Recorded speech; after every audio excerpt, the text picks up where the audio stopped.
Excuse me, why don't you have life insurance yet? I've got diabetes, and I know the price will be through the roof for the pre-existing condition. Well, actually, SelectQuote makes it easy to get very affordable life insurance, even if you have a health issue. I'm listening. You'll get quotes from some of the country's most trusted carriers. Even with your diabetes, you can get around $250,000 in insurance for as little as $1 a day. That would be amazing. What's it called again? SelectQuote. Just call or go to selectquote.com to get your free quote. Get the coverage you need at a price you can afford. Call 1-800-280-8787 or go to selectquote.com today. That's 1-800-280-8787 or selectquote.com. SelectQuote. We shop. You save. Get full details on example policy at selectquote.com/commercials. Monthly premiums vary based on health company and other factors. Not available in all states. Parents, how old were you when you paid off your student loan? Are you still paying for it? Student debt can be crippling, and today it's even more important to keep debt in check. Help your student build a brighter financial future by encouraging them to attend Cape Fear Community College for the first 2 years. CFCC costs thousands less than four-year schools, and classes in our university transfer program are accepted at four-year schools across the state and beyond. Help your kids get a head start academically and financially at CFCC. Learn more at cfcc.edu. Constructive Solutions is the name of my construction company. It's called Constructive Solutions because I focus on solving what it is my customers need and want, and there's always a way to get the job done. We're in our 25th year serving our community. We handle all types of home improvements and repairs, literally from your crawl space to your roof, as well as commercial alterations. We're a small, family-owned and operated business. My wife works in the office, and my son Dylan is my right and left-hand man. Combined, we have over 70 years of experience. Dylan and I face every project or challenge that comes our way. I learned my trade from my father, who was a builder until his eyesight failed him. I was showing some employees a picture of my father working on the second-story eaves of his home, and I said, "Can you believe he's 82 and up on a homemade scaffold?" They said, "He's 82? I replied, "Yes, and he's blind. Don't ever tell me it can't be done." So if you want quality, professional service for your home or business, give us a call at 910-231-6020 or go to marcley.com. Hey guys, what if I told you that your wedding day could be the happiest day of your life, even if it rained? You sound like the weatherman. Better, Jordan. I'm a jeweler with the most amazing guarantee in the diamond business. If you buy your diamond engagement ring from us at Perry's Emporium and it rains on your wedding day, your ring is absolutely free. It's the Perry's Emporium Legendary Rainy Day Diamond Guarantee. No other jeweler in Eastern North Carolina has a larger selection of loose diamonds, diamond engagement rings, and wedding bands than Perry's Emporium, all at the guaranteed lowest price. Perry's Emporium in beautiful Barclay Commons behind Henry's, and on the web at perrysemporium.com. We'll see you when you get here. Dana Lash. We have elected officials that work for us. Elected officials who apparently forgotten where they get the power from, where they get the authority to determine laws that govern all of us. They believe that this authority of consent somehow has made them beyond reproach and has allowed them to treat us in contemptible ways. The Dana Show.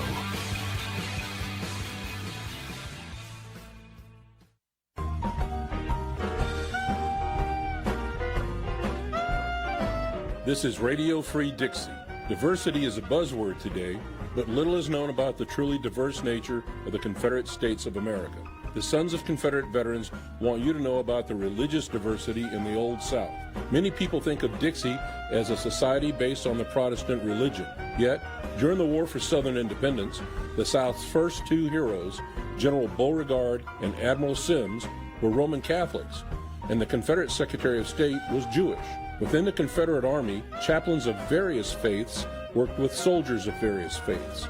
The Sons of Confederate Veterans invite you to learn the truth about your Southern heritage and join with us to make Dixie great again. Please visit us at makedixie.greatagain.org. That's makedixie.greatagain.org.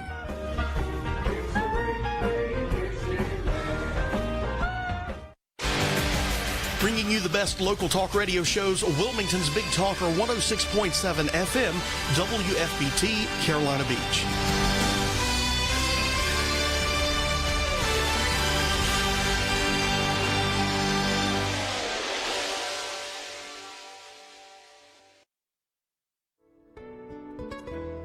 The information on this program is intended to share the experiences others have had in battling addiction and to let you know there is hope to recover, no matter how bad things may seem. Please do not change any program you are on, especially if under medical supervision, without the approval of your doctor, counselor, or other professional treatment.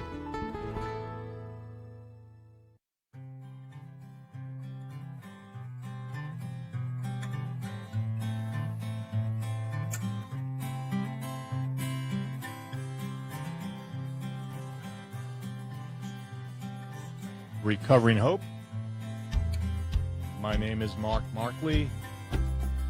It's a pleasure to be here again this Wednesday evening. And there you go. That sounds better. I don't know if I need to do that again. Good evening and welcome to Recovering Hope. My name is Marcley. Pleasure to be with you here this evening. Beautiful day and early evening here at the Port City. Well, we're here to do our best to share with you the reality of the hope for those struggling with drug and or alcohol addiction and other addictions, as our guest will cover this evening. We have a very special guest. Her name is Lorelie Rozzano, author of the Jagged Little Edge series, I'll just call them, because there's 3 or 4 books in that line. And Lorelie is one of the most bestest. Let's see, what's the words I'm looking for here?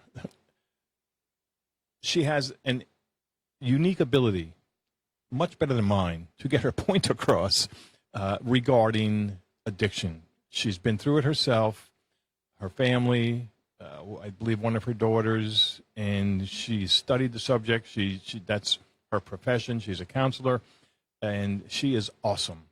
And I've been trying to get her on the air since January, and she finally had an opening, and things just kind of lined up. So I hope you can stay tuned for that. But there is hope, folks, and I know that I've spoken to a lot of people who have lost loved ones on this program. Well, many of them have turned their lives around so that they can help others to see the warning signs, to make a difference, to keep our loved ones healthy, sober, and alive. If you would like to reach me for any reason, my phone number is 910-231-6020. Just don't call it during the show. 910-231-6020. I also run a recovery residence for men called Prodigal Recovery. And our website, again, if you'd like to email, maybe send some suggestions, if you'd like to be a guest on the program, maybe you have a particular story that you would like to share, the website is recoveringhope.org. And you can email me from that, and there's podcasts of previous shows available there as well. Speaking of previous shows, I want to thank our guests from last week, Diane Urban and Kathy Lawley, and they are partners in forming an organization known as APALD, A-P-A-L-D, Association of People Against Lethal Drugs. And they are sponsoring, or they're organizing a rally, and there's going to be one here in Wilmington. It's going to be throughout the country.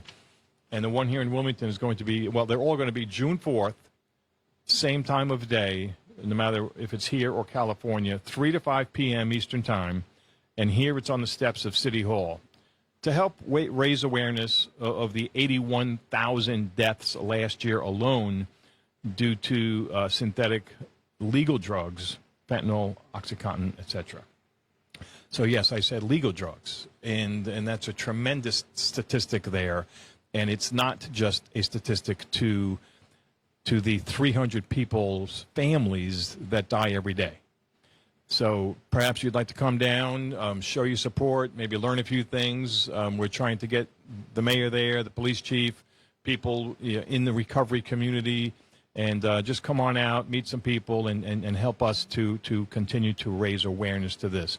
Again, if you got any questions on that or anything else, you can email me, mark@recoveringhope.org.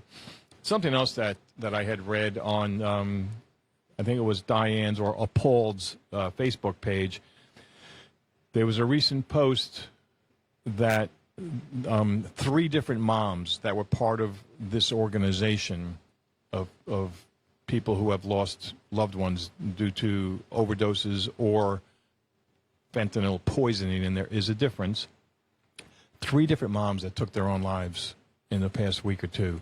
They just could not bear to live with the pain that they went through. So I would ask, whatever you can do, your support. We're not asking for money. Get involved, communicate with us, give us some ideas. Let us know that this program is appreciated, and that would all go a long way. And what else did I have in my notes before we try to get... Oh, how could I forget? And I hope to say this at the end of the program, too. Happy anniversary, honey. My wife, Lynn, and I will be celebrating 39 years of marriage this Saturday. And I'll tell you, I'm one lucky man. I really am. She's a great wife, mother, and she might not like this word, but grandmother. She doesn't look like it, and she doesn't act like it, but, well, in ways she sure does. So happy anniversary, honey. And then something else, another anniversary, if you will. It was 2 years ago today that my son, Chris, almost lost his foot. And I speak of him fairly often on this program because he really is another example of hope in recovery. Christopher was on the street for years. It was a very, very difficult and troubling time, and that is the main reason that I'm doing what I'm doing, to try to share the resources, that are out there so people don't have to experience the pain that we did, or at least maybe we can shorten that span.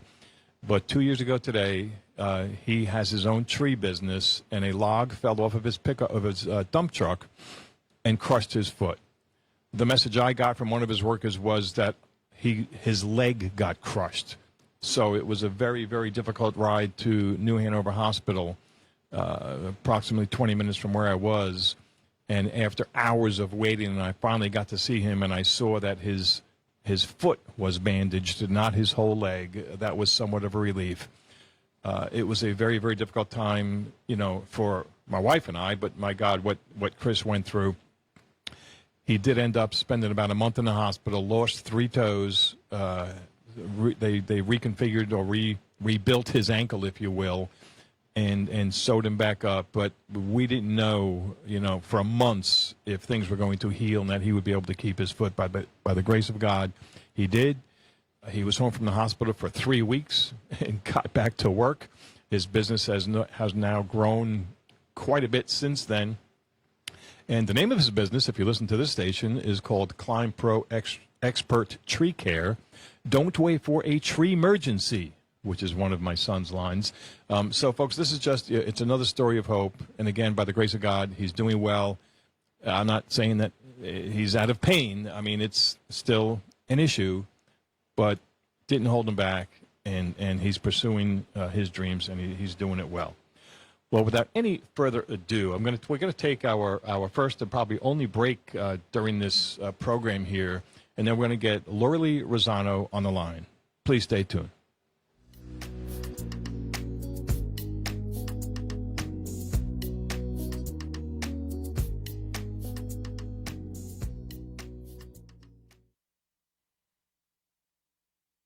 Besides my involvement in Prodigal recovery, I'm also in the construction business. I say that to say this. When we have tropical storms or hurricanes, the real hard, difficult, expensive, and dangerous work is usually the result of trees falling on homes or other personal property. Hurricane season is not the only time to get prepared for this. As a matter of fact, it's before and after hurricane season that you need to get prepared. My son Chris started his tree business called Climb Pro Expert Tree Care after Hurricane Florence. Chris has all the equipment and manpower to take on even the most challenging jobs. With over 20 years of combined experience, Climb Pro LLC can safely remove any unwanted hazardous trees from your property. They also offer tree pruning, elevation, dead wood removal, and other expert tree care services. Don't wait until you have a tree emergency. Visit climbpro.com, that's climb with a K. Check them out on Facebook or call Chris Marcley at 910-540-5249. Mention this ad for a 10% discount. When it's time to get something done, and you've done your due diligence to find the best vendor, it's time to say, just do it. Well, there are a few things we need to do from time to time, and that is to move. Whether it's moving that overstuffed garage to climate-controlled storage or moving across the nation, the company to choose is Just Move It Moving and Storage. Stetson Strickland, owner and founder of Just Move It, takes pride in his work and is hands-on with every move and offers full 100% carte blanche service where you pack and they carry. Junk removal, site cleanups, if it involves moving things, this is your one-stop company. They also give back to the community. Unwanted furniture goes into storage, and every month they donate it to those in need in the community. So, if you're ready to make that move or just get a quote, Just Move It can be reached at 910-795-7658 or on the web at movingcompanywilmingtonnc.com. Just call them. Chris Baines and his team at Coldwell Banker Seacoast Advantage have been helping folks buy and sell homes and land in the area for over 20 years. With the support of a team, their clients enjoy the highest levels of success, communication, and protection. The sellers will have their properties exposed to the most people to ensure the highest sales price. The marketing they use is designed to thoroughly expose the property with virtual walkthroughs and aerial drone shots. All of this is done for maximum exposure, but to also reduce the in-person traffic in these times of COVID. Home purchasers will have an attentive agent that focuses on their needs and helps locate properties quickly to avoid missing out, as we are in such a hot market right now. Additionally, they represent buyers that decide to purchase new construction, as the on-site agents represent the builder. Chris Baines and his team know how to listen and, just as importantly, know how to negotiate for the best interests of their clients. With a consultative approach, you can be sure they will look out for the best interests of their clients, or why the vast majority of their business comes from past clients and their referrals. Check out their reviews on Zillow, Google, and Facebook. You can reach their team at 910-333-2300 or check out their website at wilmingtonarearealestate.com.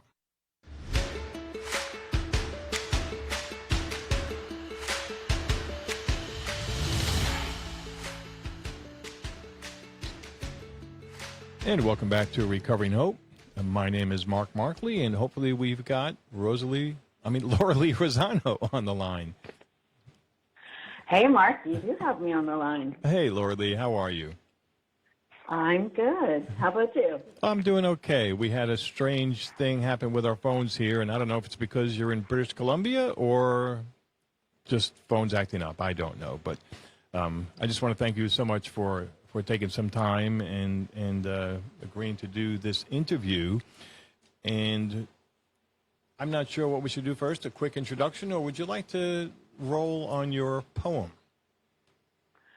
Well, maybe we'll start with a quick introduction, and I'd just really like to say before you say anything, even introducing me, is that I'm really happy to be here today, too. We kind of have two pandemics happening today. We certainly have the COVID pandemic, which we're hearing all about, but there's just as big a pandemic, and that's the addiction pandemic, and it certainly increased through these COVID years too. So I just want to, I'm really happy to be having this time to talk about that, because it's not an easy subject, and it's not always easy to talk about, right? So yes, that is absolutely correct. So go ahead, and there was some information that I took. I've been reading your material for quite some time, and much more recently to prepare for this. But there was a podcast that you did from High Society, and good information on there. And every time I read your material, I realize that you've got such a unique ability to express the truths and some of the horrors, but as well as the hopes regarding addiction. And I just think, you were cut out for this. I don't think your personal experiences were a mistake by any means, because I'm sure you've helped many, many people with what you do. So go ahead and give us a little background, Lorelie, if you don't mind. Well, thanks, Mark. I like to tell people addiction and I have been in a relationship since the moment I was born, and it's true. I wear many hats when it comes to this illness. And I was born into a family. My father was an alcoholic, and mine too. So kind of the stuff you grow up with when you. One of the things that you don't do in alcoholic families is you learn not to talk and to rock the boat, or to ask too many questions. That's right. So everything you see, you try to make sense of in a very quiet way on the inside. And so that means you get to learn how to shut down your feelings and walk on eggshells and make sure that other people are okay and feel responsible for everybody you meet. Yes. And then if you've got that kind of genetic imprint where you do have addiction in the family, there's a 1 in 4 chance that you're going to grow up and struggle with that yourself. So I was that person. As a matter of fact, actually, my mom and dad had 3 kids, and 2 of us ended up struggling with addiction. But you can imagine something as you grow up as a child and you learn some really dysfunctional coping skills, and then you take that first drink of drug, and all of a sudden, for the very first time in your life, your skin fits, right? Like you can breathe, you feel pretty, you feel equal to other people, you feel all these amazing things happen that have just never really happened in your life before. And so you develop this relationship with that feeling, and you will chase that feeling for the rest of the time in addiction. And, of course, because addiction is progressive, things get worse and the consequences get worse and you get sicker. So that's just a little bit about how I kind of came into addiction myself. Not everybody comes in that way, though, Right. A lot of people come from really good, loving families that, may not always have addiction. Although, honestly, if you go back a couple of generations, you may find it there. Because the other thing that happens with addiction is, when people grow up and they don't turn to drugs and alcohol, and they're not going to be people struggling with addiction, often the other side of it is they can have other issues like they may be people pleasers, or they may have work addictions where they get their validation from really working hard and getting those attaboys, right? So there's so you kind of learn a lot that way.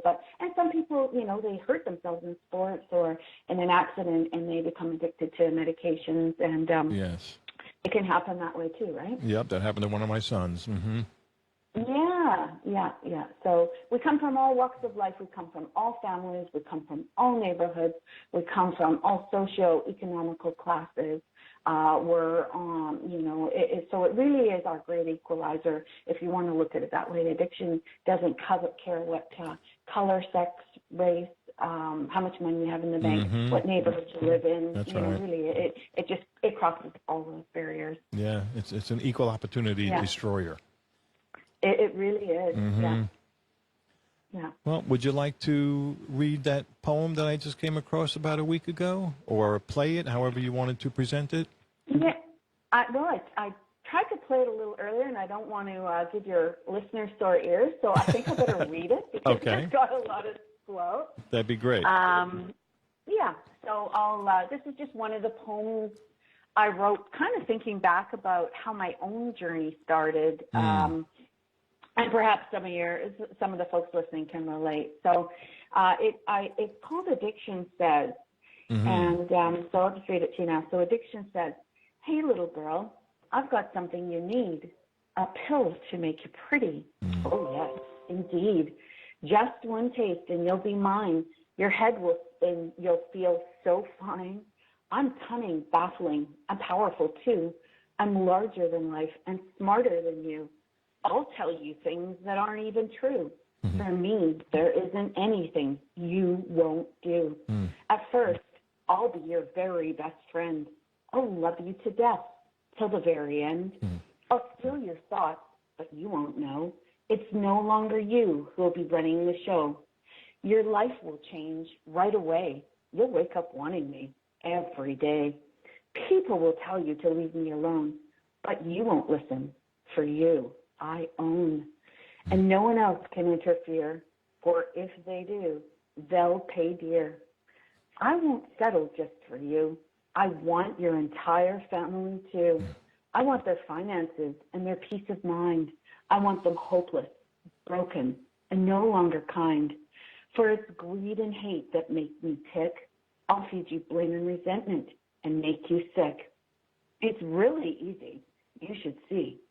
I'm amazed no one catches on to me. People build me shelters and safe injection sites. It seems me killing you really is my right. But you won't know that, not at first. Our relationship builds. For me, you'll thirst. I'm a plague. I'm death. I'm immoral and cruel. You'll give me your life. Oh, what a fool. What starts out as fun quickly disappears. I'll age you faster than your years. Your looks will change. Your eyes will cloud as I wrap you in my deadly shroud. You dance like a puppet to my command. Our days are numbered. Together we stand. I'll use you up and spit you out. I'll end your life without a doubt. There'll be many to choose from when you are gone. Just one little pill and I move on. I'm in your homes and your schools. I'm on the street. I'm all dressed up and I look so sweet. 1 in 7 is infected by me, but I want you all, and soon it may be. Come here, little boy, have a toke. You'll find euphoria in my smoke. Wow. How long ago did you write that? Oh, boy, when I think I first started writing about 2013, and it was probably a few years after that. The first one I really wrote is a really difficult one that I wanted to write to remind myself about how awful addiction got for me at the end, and it was called I Need to Get High. Yes, I read that on the air shortly after I think I may have told you, shortly after I started this program, and when I got to the end, I saw your name there. I said, oh my gosh, I didn't know that was Lorelie. Yeah. Yeah, that's touching, to say the least. Well, and it's shocking, really, because that's the better word, yeah. Yeah, and because nobody ever knows this stuff. You go into for whatever reason.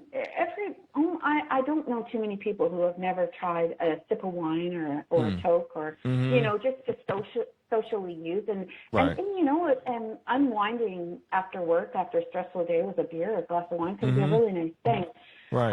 And so I think everybody's just kind of trying to do that, and when you start to use, you don't understand your genetic footprint. If you are from a family with addiction, you certainly don't talk about it, so you don't understand it in that way. You don't understand that you can literally be changing your brain chemistry from that first time you ingest. And so, and so many people believe that addiction is about drugs and alcohol, and yet for me, it was certainly less about drugs and alcohol and more about untreated mental health issues and like anxiety or depression or low self-worth or, all of those other things that using substance was kind of the Band-Aid to that. So for me, addiction really can be summed up as death with a heartbeat.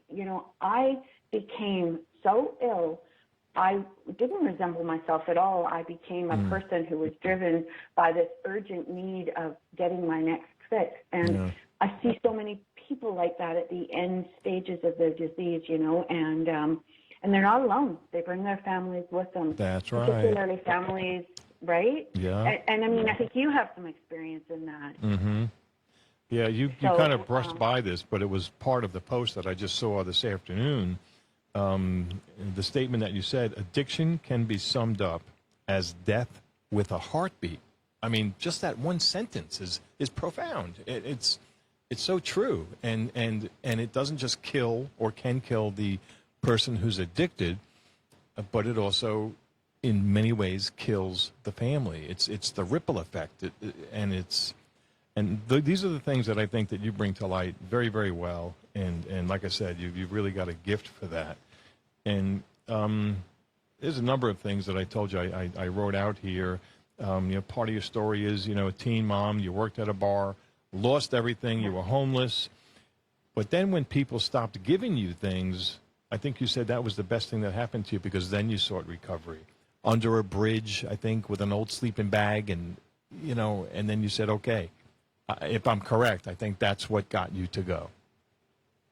Yeah, along the way, I lost a marriage. I hurt my kids badly. And, of course, of course, the thing about this is, I guess what I want to also let your listeners know is there are no bad guys here. I did some awful things. I wasn't a bad person. I was a sick person. But the problem with addiction is addiction lies in your own voice. So when you're doing these things, the way addiction exists in your life is it comes up with justifications and rationalizations and excuses and reasons why and denial. And so the person with the addiction is often the last person in the family to realize how incredibly sick they are. People used to say to me, would you please go get help? And in my mind, I'd be thinking, what are you talking about? I don't need help. If you guys are smart enough, if you get off my back, if you if you think someone needs help, go look in them, so I was very good at taking their concern and throwing it back in their face. And so in my mind, I didn't need help. And so I think that's what is so shocking about addiction is that it can completely hijack the ability to think clearly, to think rationally, to make good, sound decisions. It kind of jumps that part of the frontal brain, and it kind of latches on to the old reptilian brain, and that's the part of the brain that's fight or flight, and that's the part of the brain that says get dope or die. So the reasoning part of it is kind of removed. So like I was saying, I didn't realize there were stages in addiction. I didn't realize that every time I ingested, I was actually making myself a little sicker. I didn't realize that, the first stage was kind of fun and it was so nice and, and that's kind of what I was looking for. And then I didn't know I was in stage 2 when all of a sudden through the middle of the week at work, I would be thinking, I can't wait till the weekend. I can't wait to go have that drink. I can't wait to maybe do a bump of Coke. I can't wait to do all these things.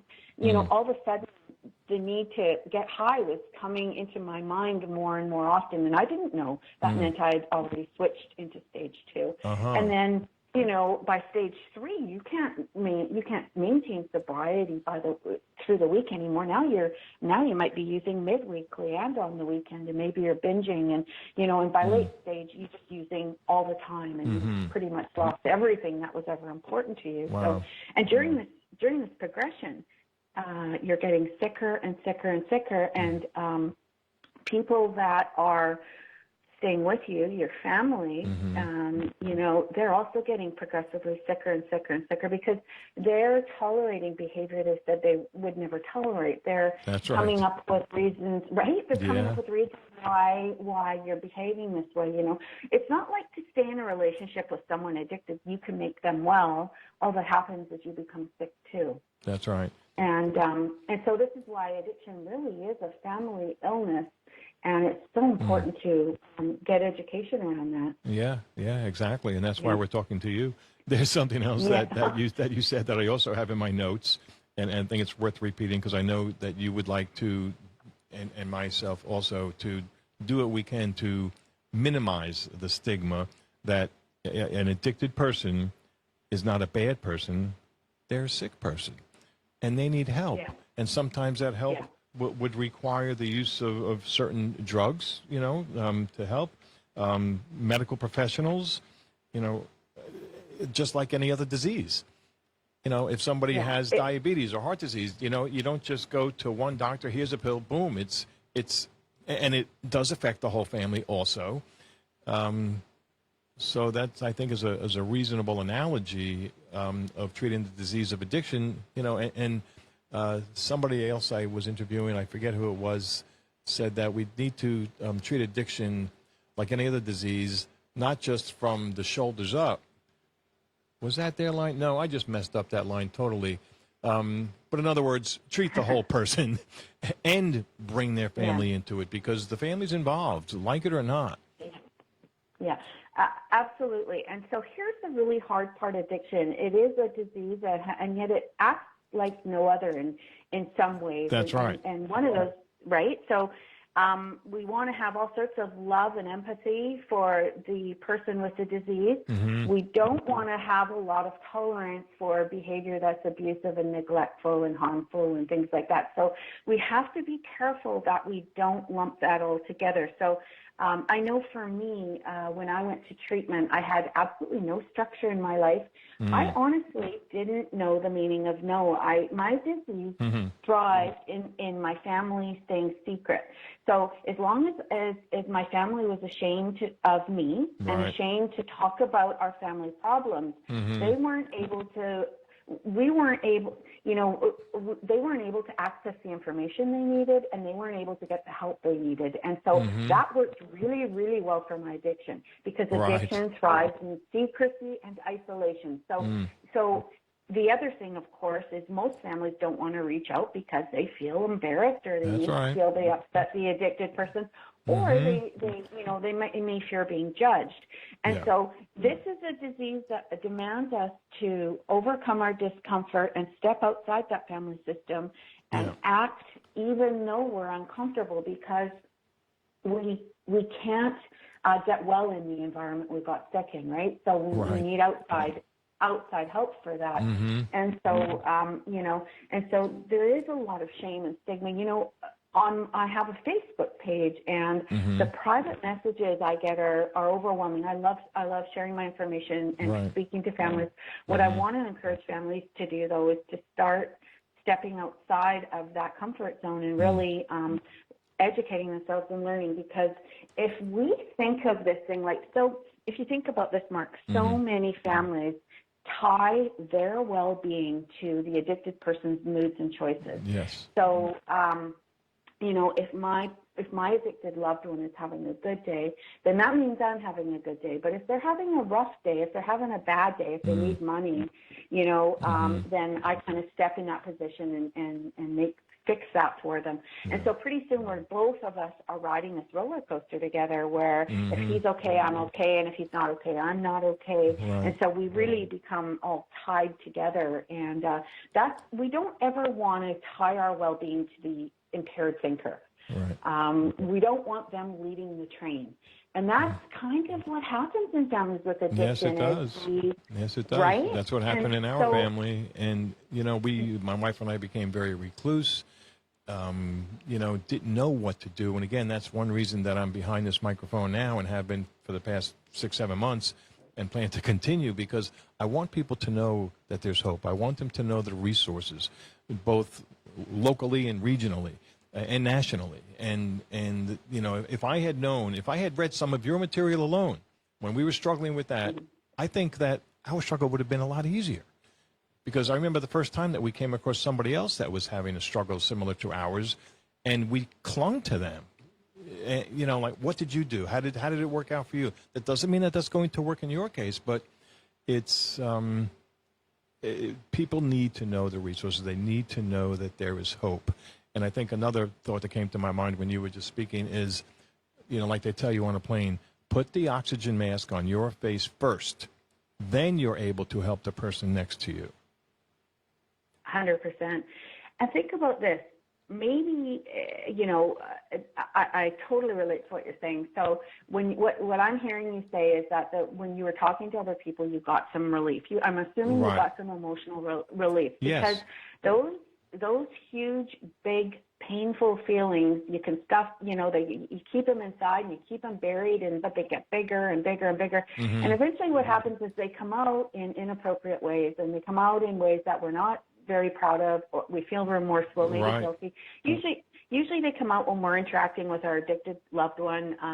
They come out with a bang. And then what happens in families is there's always a really good way to make up when you're feeling remorseful, and that's by doing for the addicted person what they can and should be doing for themselves. And so that's the enabling that happens, and and enabling is, honest to goodness, just as deadly to the addicted person as buying them drugs or alcohol, because when we keep someone comfortable in their illness, when we do for them what they can and should be doing for themselves, what we're providing is a real comfort zone to stay in that addiction. That's right. And the problem with that is, because it's a progressive disease, they can die.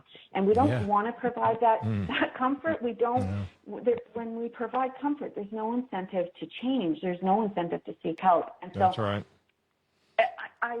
I think I've talked to thousands of families that, They are still doing everything for the person that should, they're paying their gas bill, they're paying their cell phone bill, they're paying their rent, they're housing the person, they're doing all of these things that allows the addicted person to focus solely on their illness, And so, and then it's scary though, because if you stop doing that, what's going to happen, right? And so when families engage in their own recovery process, they can take those little steps that feel right for them.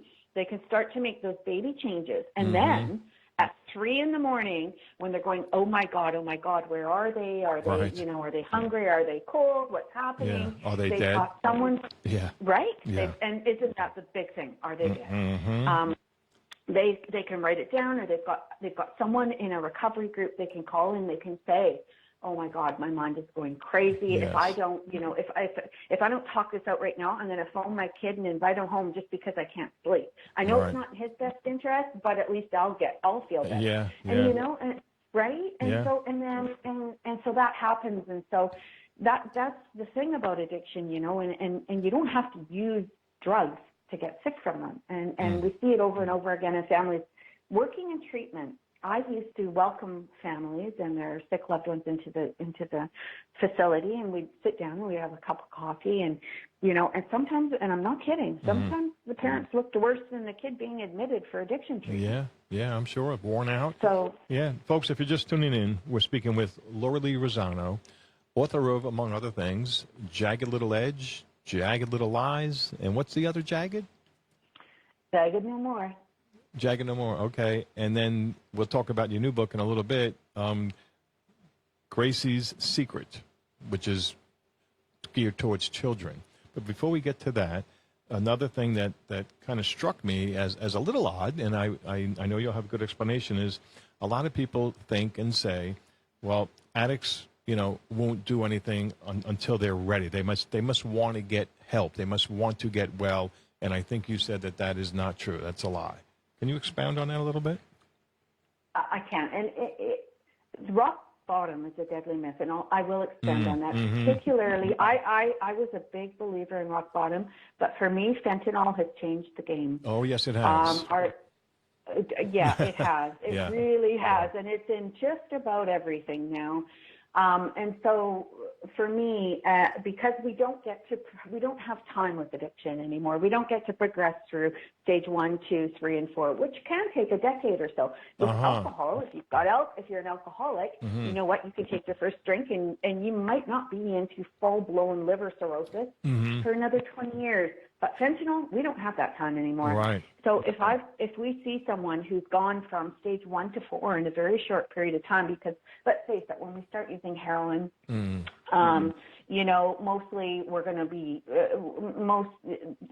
you slip into that last progression very quickly. And so instead of waiting for someone whose brain is completely jeopardized by opiates or fentanyl or any of these, whose brain has been hijacked for addiction, instead of waiting for them to come to their senses, once they've lost everything they could possibly ever value and love in this world, as if they're going to magically come to their senses. That doesn't happen. Usually they'll go harder. So intervention is something that is a huge resource that I see hardly ever being utilized. Now, maybe it is. I'm just not seeing it a lot on my page or hearing it a lot from the people I talk to. But it's funny. I was just began writing that word down as you said it because I wanted to bring it up. Yes. Yeah, we're on the same page here, I think. Good, because when we see that someone has lost the ability to fight for their life, when we see that somebody has lost the ability to reason and to fight for their life, when we see that somebody is more afraid of overdoses, more afraid of withdrawal than they are of dying from overdose, intervention needs to occur. And so those are, we can call an interventionist, and I got to tell you, I know some interventionists, and they are highly skilled professionals who know how to work with treatment-resistant people. Yes. And so I just think that, we could call up an interventionist or we could call a treatment center and say, look, how do we go about this? I mean, any treatment center worth their salt is going to give you some resources. They're going to give you some ideas. They're going to give you some direction. And at least you've reached outside that family system. And because you don't have to wait for rock bottom, because sometimes rock bottom is death. That's right. So, right? So I want to say, let's lift that bottom. If I know someone I love is in extreme danger, which I think anyone struggling with addiction right now is. Yes, they are. Because, and, I just a good friend of mine, actually, with many, many years, went out recently. And, boy, if I ever wondered what would happen to me if I picked up again, I sure got a good eyeful with this person. They've overdosed 4 times in the past month or so, and and they're so lucky they made it through each overdose. They're back in meetings now, and I pray to goodness that'll be the wake up call. But if it's not, again, when you're seeing someone you love and they're not able to beat this thing, that's my thought is we don't have to wait for someone to magically wake up or hope or sanity be restored, because for some people they're too sick and it isn't restored, Right. So so that's where I encourage families to get involved, to look at hiring an interventionist, to look at things. The other problem is, though, sometimes with families, not everybody's on the same page. Oh, absolutely. And have you ever heard of Herb Stephenson, author of Junk Box Diaries? I think he's in Ohio. He's got a very good and interesting and effective way about his communications as well. And he also does interventions. And I think he said that most people will not do an intervention, perhaps as many as 90%, but of those that do, they are 90% effective. Does that sound about right to you? Yeah, I don't know him, but that absolutely does sound right. There's this myth that, you have to wait. They have to want it to get well. Well, if that was true, I'm telling you, I wouldn't be here, because I didn't want it to get well. I did not. Yeah. I did everything I could not to go to treatment. And at the very end, like you said, I was running from some drug dealers who I owed money to, who were going to hurt me. Wow. I was dope sick. I was homeless. I was penniless.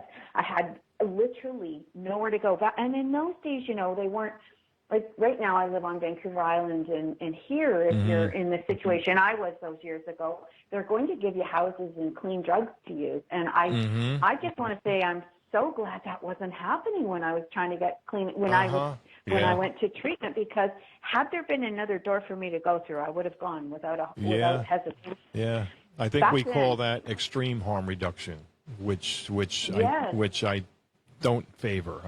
I don't think it's good, and I don't think you do either. Yeah. No, as a person in recovery, I absolutely don't, and most of the people I speak to don't either. I favor MAT, which is a medicated assisted therapy. A lot of times when you're on opiates, you're going to need Suboxone or something to help you wean off, and you might be on those for a long period of time until you until you can function and go back into society and have some years maybe under your belt where you can start to wean off it. So, it takes a long time to get off of that. That's a touchy subject as well. Properly supervised with counseling. Yes, MATs, can be done. My son had to do that after he recovered from during the recovery process. I mean, he was in full-blown addiction from all the meds he was taking. And, after, he didn't need the pain meds anymore, or as he was weaning off, we took him to a pain, what do you call it, pain specialist. Clinic, and he put him on Suboxone, and he took it, as prescribed, and weaned off. But trying to just, I forget what they were calling it, but I think it was something that one of the last things that President Trump had tried to do to allow other doctors to prescribe Suboxone and maybe other MATs, but without that education, without the counseling, and without the follow-up. And that's, I don't think, was a good thing, and I don't think that's in effect anymore. It was a waiver, But anyhow, medical-assisted treatment, time and a place. but the extreme harm reduction, no. Clean needles, No, and things like that. And because I have heard that when people go for the clean needles and other things, that they are given an opportunity to talk to somebody about resources. And so for that, I think that's good on the harm reduction end. Yeah, and I think, someone explained it to me, and if you don't understand harm reduction, this might help. Like when I quit smoking, because I was a few years sober and decided, okay, well, so I get clean and sober, and I'm killing myself. I, can't even barely breathe here. And so I started using the patch, the nicotine patch, cigarettes. And it was really successful. It worked for me. And someone said, well, that's the same as harm reduction, And so when it's used as a tool that facilitates return to health, right.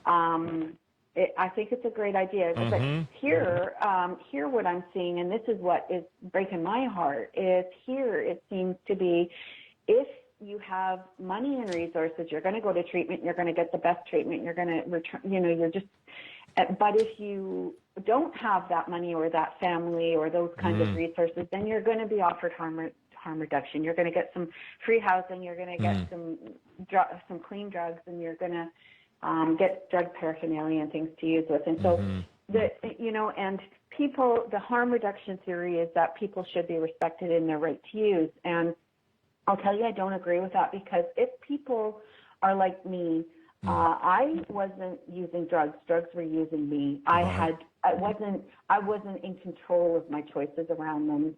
You know what I mean? So I think that's what so many people don't understand addiction is by the end, you're not choosing to use.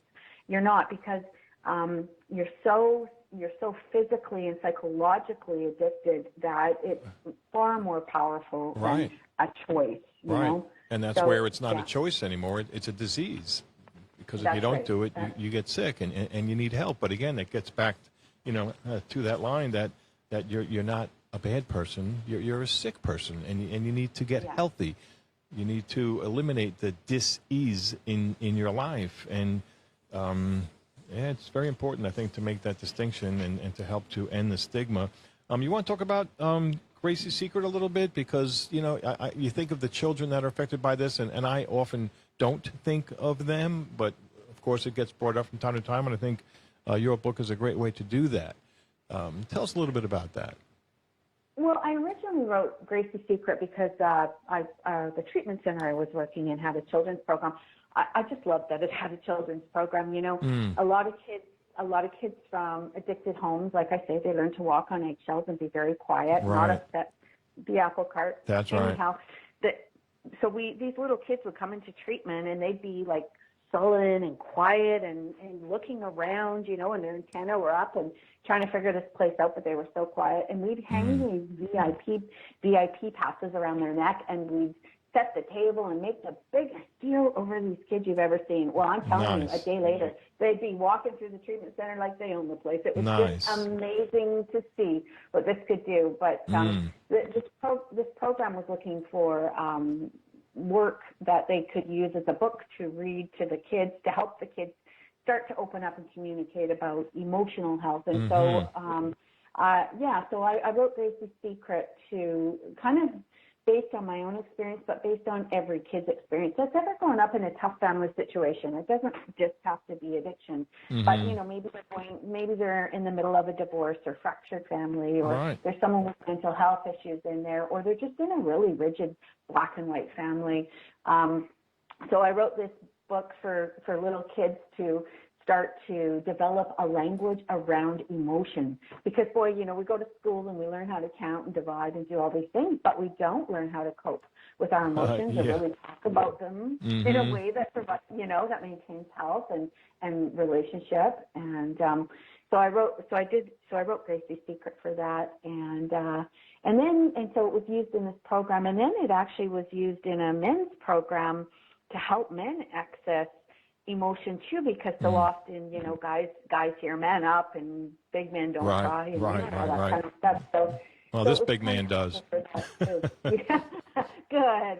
Because isn't that what we're looking for in relationships? Vulnerability and the the ability to emote and have this conversation. So yeah, so that's how Gracie's Secret evolved, and since then it's kind of gone into some schools, and some divorce lawyers are handing it out to the families and things like that. So good. And how about your other books? Give us a little briefing and other ways that people can learn more from your material, Lorelie. Well, it was interesting. In 2013, I sat down to write Jagged Little Edges. I didn't know the name, but what I found out about writing, for anyone that ever wants to write a book, is you don't really write the book, it writes you. And I'd sit down to write, it was interesting, and I'd sit down to write one thing, and all of a sudden something else would come up. And so these things, the book became... It started to have its own entity. And I had no idea when I was writing this book that I would be writing a large book. I had no idea that it would be more than one. But somewhere about halfway through the book, and I was already on 300 pages, I realized there's no, I know, right? I realized there is no way I can do justice to the disease of addiction, substance use disorder, in this one book. I just can't, because it affects so much more than the person suffering with the illness. It's about family. It's about relationship. It's about all of it. So,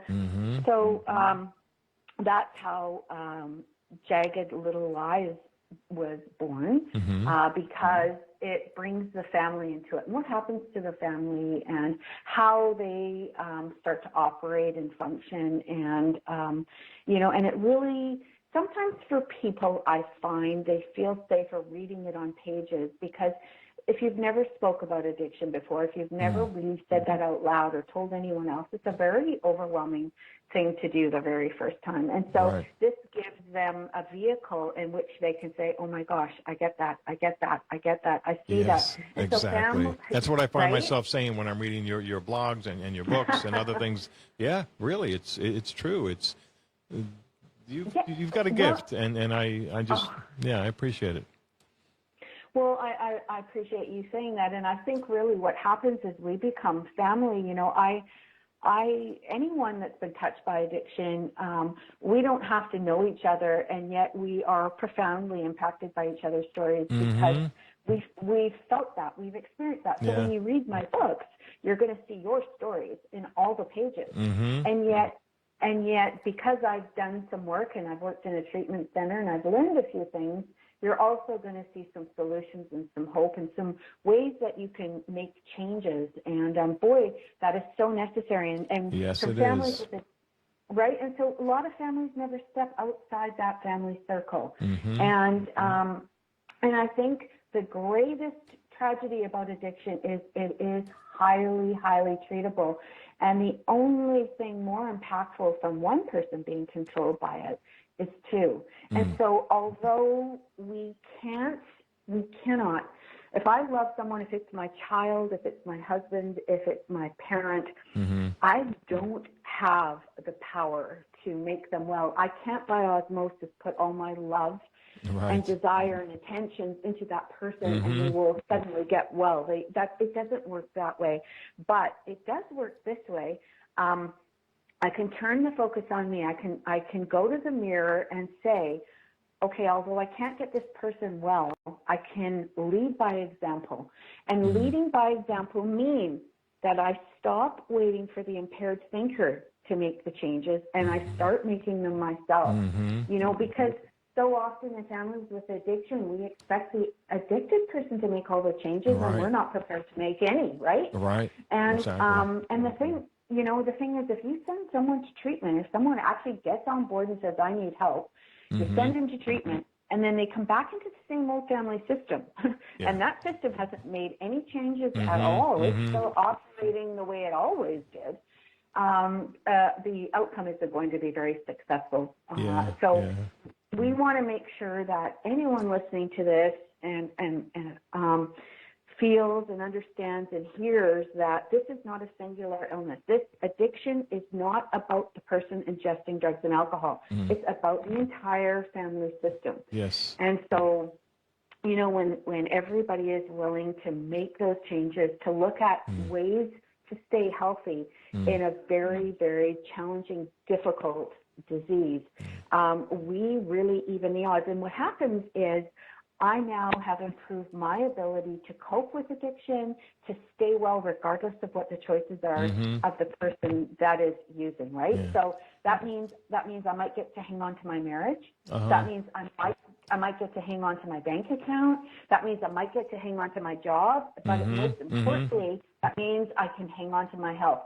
And if I can be healthy, I can talk to my loved one in a way that promotes wellness and not enabling or control or nagging or all those things that aren't helpful anyway. Very good. Real quick, we've only got about a minute here.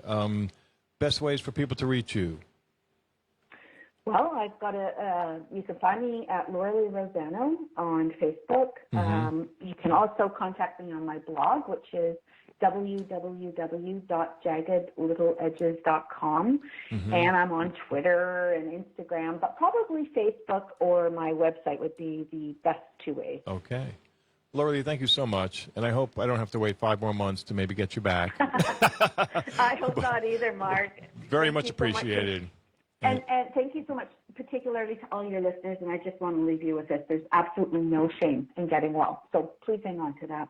Very good statement. Thank you. And you take care. You. Bye-bye now. Thank you, Mark. You too. Bye-bye. Take care. And that was Lorelie Rozzano, ladies and gentlemen. Jagged Little Lies, Jagged Little Edges, several other books, just fantastic information. Next week, we're going to hear from a local pastor, Meg McBride. Meg is starting a new church called, get this, Hope Recovery. Actually, Hope Recovery Community.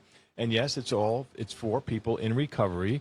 And it's going to be opening up, I think, this fall. So we'll get a preview of that. And I think we're going to have a very interesting testimony from a young man in recovery. Thank you very much for tuning in. We appreciate that. Anything we can do, Mark at recoveringhope.org. Feel free to reach out. We can help you or point you in the right direction, I hope. And again, thank you and God bless.